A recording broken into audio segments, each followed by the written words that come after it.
Welcome to the podcast where relationships, confidence, and determination all converge into an amazing, heartfelt experience. This is Speaking from the Heart. Welcome back to episode number 143 of Speaking from the Heart. Today's episode might be a little sensitive to some listeners, especially since we're going to be talking about being attacked, not from the physical sense, but from the emotional response that we typically have to some of the sensitive subject matters that might come up.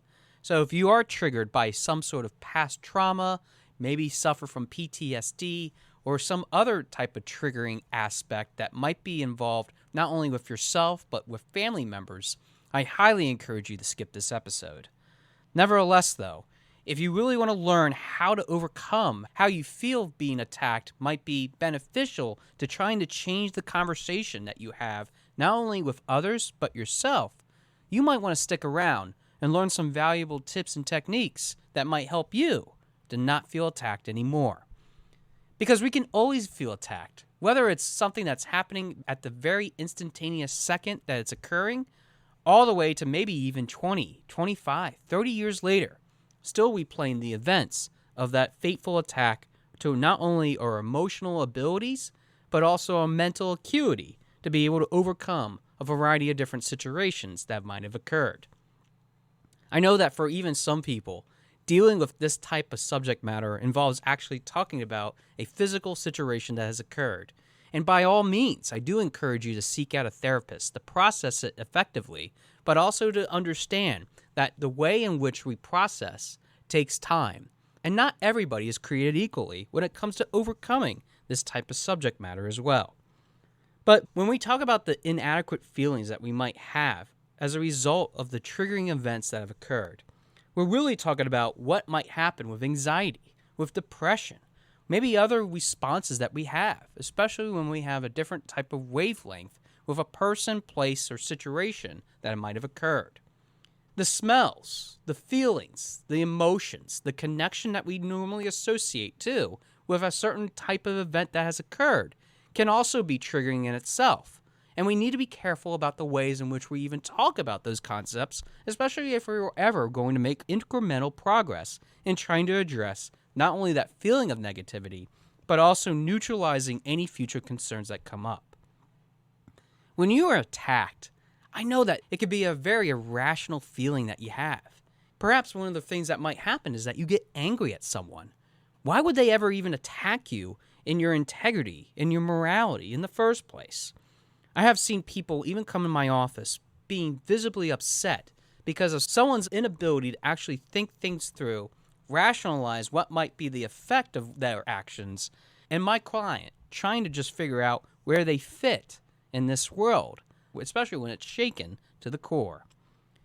The response that we have, especially when we're feeling attacked, is so important for us to understand.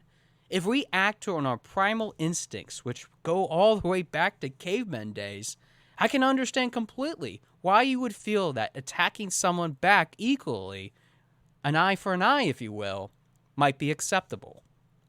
But it's not. We are much better than that. We can learn to process things in a variety of different ways, whether they're good or bad. But the ways in which we're able to find a way that is not only healthy, but also understanding of what the situation is that we're going through can make such a big difference in being able to talk about and process in a more effective manner. Now, this episode isn't guaranteed to help you with all kinds of different things because I really do mean this. The situations that we go through, whether they're medical in nature, do require us to have an understanding of not only the inputs and the outputs that we have experienced, but there might be a lot more than what meets the surface. So this episode does not replace any professional help, and I highly encourage you to seek it out, especially if it's something that continues to linger in you. But from a coaching perspective, when we're talking about the feeling of being attacked, we have to learn to understand where that idea of being attacked comes from. Whether it's in your heart, in your mind, or it's in your soul, we have to identify what part of the body might be even holding that thought of not only feeling inadequate, maybe having that rousing suspicion of anger and remorse, but in general, being able to understand where that emotional response is coming from might help us to give clues as to how we can resolve it, not only for the future, but also dealing with things that might have happened in the past. Being attacked means that we have to sometimes come to peace of what has happened. And for many years, I've had to come to peace not only of the things that I've done wrong and I've hurt others with and have apologized for, but also to learn that letting go can be the biggest type of medicine that we can consume in order for us to keep moving forward. I've held on to many different types of bad relationships and many bad thoughts about what I was expected to be. But without knowing any more information about what's really going on, how can I ever be effective in being able to resolve that situation, not only personally, professionally, or even in the grand scheme of things, being able to talk about it in an eloquent manner? I know that for many of us, holding on to that fear of being attacked, maybe even feeling like we are being pushed down into this abyss of unworthiness, means that we have to revisit it, and we often don't want to.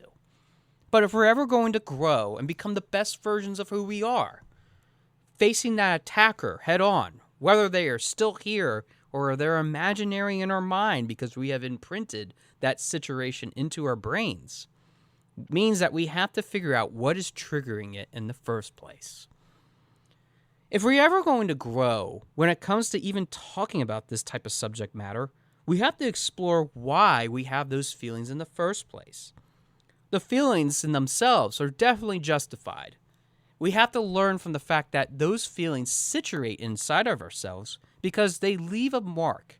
They not only help us to learn from not repeating those mistakes, not revisiting those situations ever again, but they also help us to learn that when we make a mistake, that mistake needs to be corrected.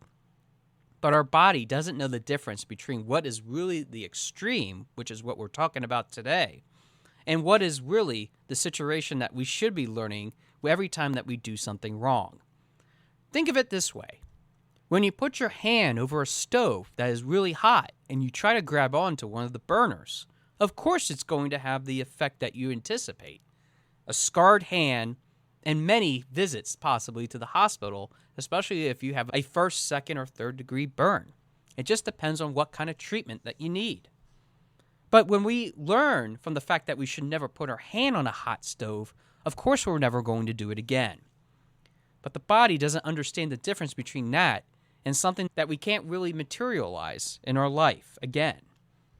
For people that have always felt like they have to be entitled to opinion, I have to ask you a question.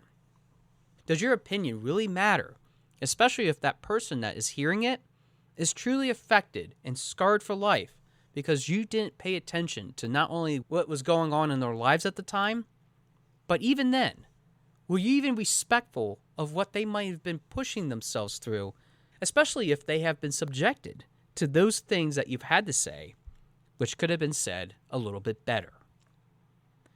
When we feel attacked, we know that our body is going to shut down. It's almost as if there's a feeling of remorse, of guilt. It's an extreme in which that we oftentimes don't have control over. And it's really tough for us to overcome, especially if we have areas in which we need to grow in.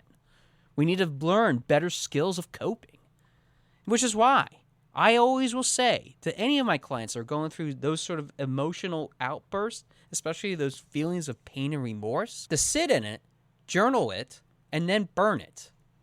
Throw it away so that you never see it again. When we have that creative outlet in which we're able to let go of all the guilt and remorse and all the emotional reactions that are associated with it, that can be one great way in which we let go of that ever-consuming pain, that frustration that might come from a conflict that happened in the workplace, something that happened between our spouse or our kids, or in other areas where we didn't feel safe overall. The same circumstances in which we felt that way oftentimes don't need to be repeated time and time again, almost as if we're being tortured to remember what it felt like to feel that way. Negative emotions not only lead to negative consequences, but when we really don't think about it, and if we don't feel our way through all those things, of course, it's going to keep on raising its ugly head. We need to empower you, though, today. We need to figure out what is it that's holding you back from just letting go, to just keeping that commitment that you've always kept, to keep learning to grow in your relationships, that those people that have hurt you will not come back in your life. And even if they do, how can you handle it in a different way so you're not triggered the same way that you have been before? I know it's so easy for us to remember how it felt when that situation that played out in our minds, regardless of what it is, how it can create a negative impact in our lives. But if we're able to learn from the fact that that happened for just the reason that it did, it's okay then to understand that when we're attacked, it's okay to have the emotional response that we had at that moment. But when we keep on holding on to that moment and keep on thinking about why we did what we did, that's where we stay in a place that we're never going to be able to grow. We're never going to evolve in, just as we've talked about in other episodes. I know it's so easy for us to stay in a place in which it feels comfortable, especially when it's not comfortable to begin with. And that's what's so odd about having this conversation today. As much as we want to change and evolve in ways in which we want to learn and foster new relationships, gain the confidence and the ability to be determined to move forward through all these different things that happen in our lives, it's also safe at the same time to be able to stay in that feeling of remorse, guilt, conflict, and we can never get out of it. I think that safety is what we usually hold on to, which is usually the central tenet of all the things that we oftentimes don't want to make changes in our lives about.